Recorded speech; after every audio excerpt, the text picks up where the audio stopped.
Yewwi Askan Wi fa nga bokk yaa ngi koy junj sànq Barthélémy Dias fa la bokk mais sa taxawal bi bëri woon na coow si ban yoon ngeen jaar ba taxawal lii nii. waaw xam nga coalition bi bëri na coow trop et dama naan le Sénégal est un pays magique quoi parce que su ma déggee ñenn ñi ci plateau yi surtout des soi-disant chroniqueurs nga baal ma ñenn ci say mbokk journalistes yi ne def nañu seeni recherche ils ont leurs sources damay reetaan j'ai ri suukap parce que man mi wax ak yow j'ai participé à tout le processus à toutes les négociations du début jusqu'à la fin participé naa ci j'y ai participé du début jusqu'à la fin ba ñuy commencé nos premières réunions au niveau du siège du PDS ba les réunions yi nga xam ni moom la ñu mujjee def au siège de PASTEF j'ai participé à toutes les négociations je fais partie de la délégation de PASTEF donc su ma déggee nit ñi di wax yéen yi mais finalement mooy dama naan Sénégal dëkk bu doy waar la parce que nit day wax lu mu xam ce qui s'est passé mooy lenn et je pense que les gens l'ont expliqué au tout début certains leaders Khalifa Sall Ousmane Sonko ci ñoom la déparé mën nañ leen ko gërëmee ci ñoom la déparé c'est eux qui ont pris l'initiative personne ci ñu bari ci ñoo xam ne bokkuñ ci coalition bi amul kenn ku ci jël initiative ne nañu créer coalition amul et c'est depuis novembre 2020 depuis novembre 2020 laa la wax ci la président Ousmane Sonko ak le président Khalifa Sall commencé discuter pour xool naka la ñuy def pour mettre en place une grande coalition pour faire face à Macky Sall ñoom la ci la ñu commencé di woote à gauche à droite mais ils ont dit que ni mënuñu mettre en place une coalition avec une vingtaine de partis tout de suite day compliqué na ci ñenn ñi waxtaan après woo ñëpp ñu bokk cette histoire de 4 grands de 5 grands là yooyu yëpp gars yi ñoo koy utiliser nii rek pour na sa xelu Sénégalais mais tout le monde sait que c'est une histoire c'est-à-dire que c'est une histoire qui ne tient pas debout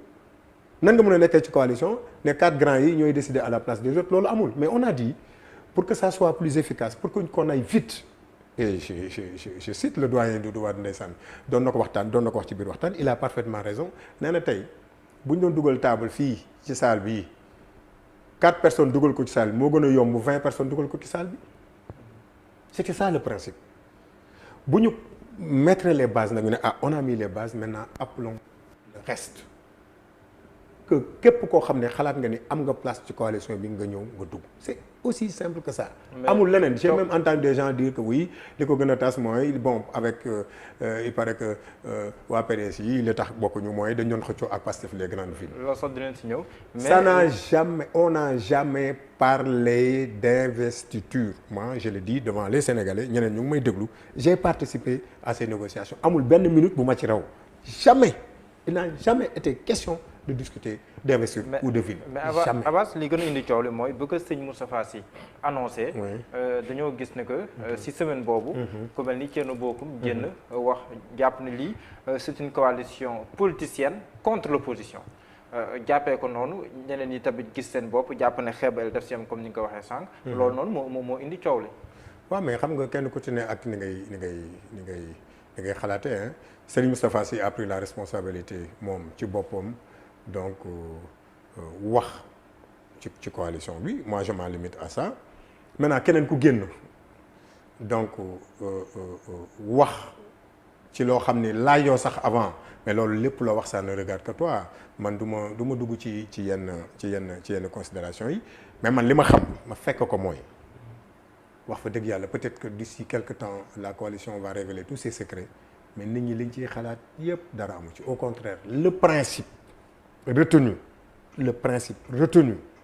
c'était d'élargir la coalition à toutes les composantes de l'opposition c'était ça le principe retenu nit ñi koy ñoo yàkkamti rek ils ont dansé plus vite que la musique mooy ce qui s'est passé c'est passé et puis il faut savoir raison garder wax nañ ko ci suñu résolution mais Diallo mais ay nit di créer coalition nga ni force dama ciy bokk force dañ may woo mais depuis combien donc depuis quand une coalition mais fait autant de bruit en 2019 il n'y a pas eu de coalition ici mais je te fais une révélation sur ce plateau ñun en 2019 il y a beaucoup de gens qui parlent actuellement nii ils sont venus nous voir pour nous dire que bu ngeen amul bu ñu matalul parrainage dañuy ñëw ànd ak yéen Pastef beaucoup de gens qui parlent actuellement nii mais amuñu parrainage à notre grande surprise mais on les a retrouvés dans une autre coalition. kenn bokk si la bokk. du ma citer non ils se reconnaîtront à travers mes propos mais mon cher est-ce que coalition boobu mës nga dëgg un seul élément de Pastef un seul responsable de Pastef bu ci wax non parce que tout simplement dañuy accepter que les partis politiques am seen liberté d'association avec qui ils veulent dañuy bàyyi les partis politiques ñu am seen liberté de choix duñ ci wax du ngeen mës a dégg Pastef dugg ci choix wu candidat par rapport à une coalition et pourtant am na fi en 2019. PDS lan moo tax bokkul. non loolu dama lay bàyyi bu waa PDS ñëwee nga wax ñoom dinañ la wax. lu tax yaa ngi woon si waxtaan yi de fan ngeen jubóowul. waaw ma laajee ko neneen fan ngeen jubóowul si waxtaan yi. ba PDS jéem. xam nga quand même mënuma ñëw quand même sur un plateau di exposer les minutes donc de ces rencontres là parce que je respecte donc nos amis du PDS dégguma leen benn yoon ñoom ñu prononcé wu ba wax ci li ñu jubóog li ñu jubóowul je ne pense pas que man aussi par respect pour eux et par respect pour les autres qui font partie de la coalition mooy ñëw aussi di dévoiler ici les minutes de ces rencontres mais li ma ci xam mooy ne les choses ne sont pas fermées et on l'a dit dans notre résolution nit ñi les portes de la coalition sont ouvertes à tous ceux qui veulent venir et participer weesoogul maintenant damay ñaan rek nit ñi quand même ñu xaw a tey ci ñuy wax parce que gisuma lu ko fi jar Sénégal yàgg na am ay coalition mais coalition bu jur coow lu mel nii musuma koo gis parce que tout simplement nit ñi xam nañu importance coalition bi et derrière on sait que derrière mais il y a le pouvoir aussi qui fait tout pour déstabiliser mais même bu desee ñaari parti sax coalition bi incha allah day continuer même bu dee ñaari parti ñooy des ci coalition bi day continuer. kon yéen a ngi sóoraale ay nit jéem. non dëggoo ku mel ni Bougane keroog war na meram si couleur yeeg yooyu jàpp ne couleur yi dafa niroog Pastef dafa niroog couleur taxawu Sénégal dafa niroog couleur pure. waaye gisu su ay couleur am moom. bon man dégguma Bougane wax loolu. mais non si couleur yi laa bëgg a wax si couleur yi moom. bon man gisu bon peut-être yow dégg nga ko man dégguma la je sais que daal signé na sous réserve. man mais couleur yi moo ko gêné loolu. xam nga waaw non c'est-à-dire que mën na ko. xawoon na budde sax yaa ngi woon foofu noonu keroog. non mën na ko gêné. yaa ngi woon si organisation bi justement dugg na génnaat ñëwaat. gis ngeen ko mu dugg génnaat ñëwaat mais alhamdulilah le problème est réglé Bougane est avec nous. non bu réglé woon du def sous réserve. waaw mais d'accord on peut signer sous réserve amul problème. et rester dans le groupe loolu le problème c'est pas ça man en fait li ma jaaxal mooy pourquoi les gens ne saluent pas la coalition parce que coalition bi du Ousmane Sonko rek a ci nekk du Khalifa Sall kese ci nekk. ñu ngi nii. Maître Aïda Mbodj ngi nii ñoom Déthié ngi nii. c'est Aminata Lô Dieng Babacar Diop FDS. le Guelwaar c'est de fortes personnalités yu ñu fi nekk. ñoo xam ne ñun ëpp ñu leen aura ci réew mi donc pourquoi ñu bëgg a focaliser wu ci ñaar nit wala ñetti nit. moo tax man la même bu desee 2 personnes. coalition bi day continuer effectivement mais ñun en fait mais la politique n'est pas un long fleuve tranquille xalaatuñu benn yoon ne tooguñu benn yoon di nelaw rek ne tous les 20 là vont rester dans la coalition mën naa am sax suba mais suba Pastef génn ci. mais donc on s'attend à tout dans cette coalition. mais dama ne la même bu fekkee ñaari parti sax coalition bi yow day continuer. mais Abbas yéen est-ce que amoo leen woon jeune toog autour d'une même table. avec le PDS. PDS bi nga xamante ne nii ce leader Ousmane Sonko. waxoon na carrément que bu demoon bay allié wu si ñooñu nga xam te ñoom ñoo tax ñu engagé wu politique day mel ni sax nangam wax tamit ne Karim Wade woon na ko mais wuyu ko mu wax ko AZ Actu. amoo leen woon jeune bi ngeen toogee waa PDS di waxtaan si wàllum alliance politique. waaw mais xam nga heureusement que tu parles d'alliance donc électorale sax laay wax man dama wax alliance politique. alliance électorale. mais peut-être que bëgg nañu après mu nekk une vraie alliance politique mais ban jeune nga bëgg ñu am par rapport à une situation par rapport à un contexte précis boo xam ni les Sénégalais ci boppam ñoom ñoo ni il faut que vous alliez ensemble le PDS n'est plus au pouvoir PDS nekkatul au pouvoir ils sont dans l'opposition les Sénégalais les ont sanctionnés mais les Sénégalais n'ont pas dit que PDS amul droit ñëwaat ci pouvoir bi non les Sénégalais les ont sanctionnés. mais ce leader am na lu mu waxoon. waaw mais d'accord non li mu waxoon c'est très clair. li mu waxoon c'est très clair dafa ni suñu ligne bi nga xam ni ñun yéeg nañ ko duñ ko mës a wàcc yow loolu rek nga gis mais Ousmane Sonko wax na clairement que ni képp koo xam ni nee na sax am na sax ñoo xam ne ñu ngi biir APR bu fekkee amul dara lu ñu leen di reprocher bu ñu ñëwee ñu dugal leen suñu coalition loolu aussi il faut le rappeler. waaw mais waxoon na tamit ay fusillés ay anciens chefs de l'État oui d'accord ndeysaan loolu moom xam naa ne du ngeen ko mës a fàtte peut-être que même bu nekkee président de la République vous allez lui rappeler ça mais cela n'a pas empêché quand même les Sénégalais à l'élection présidentielle de 2019 de lui donner plus de 15%. Donc le débat n'est pas à ce niveau-là. Il ne faudrait pas quand même que nous dévoyions un peu donc l'esprit. L'esprit de la coalition, c'est quoi? À un moment donné, les gens doivent faire des choix par rapport aux urgences. L'urgence ici, ce n'est pas de voir kan ak kan la ñuy àndal. L'urgence mooy jële fii le président Macky Sall. C'est ça l'urgence. Sénégalais yi ci loolu la ñu woo et ci loolu la ñuy nekk. tey jii nii mënuma ñun waa Pastef mënuñu ne PDS du bokk ci coalition parce que coalition moomuñu ko et alors si je comprends bien yéen daal da ngeen bëgg rek Pastef rek nekk fële moom kese di xeex moom kese ne ànduma ak ma Samba ànduma ak ma Demba ñun mësuñoo wax loolu. mais on l'a toujours dit du dem ba ànd ak koo xam ne ni ñoom ñoo nekk même à la base de seen engagement politique yi. waaw mais est-ce que tu es en train de me dire que waa PDS ñi fa des ñii tu es en train de me dire que ñi fa des ñi ñu bon lañu. non man waxuma. waaw mais justement donc ñun buñ ko waxee. man damay laaj loolu buñ ko waxee. mais justement non yaa ngi leen di juger. parce que non jugé wu kenn nekkuma say jugement. non justement parce que damay laaj donc par rapport ak. mais parce que boo waxee loolu da nga may bàyyi mu kunne parce que boo ma daggee rek. damay perdre le fil. damay perdre le fil. donc parce que gis nañu PDS fi mu jugee ak fi mu egg.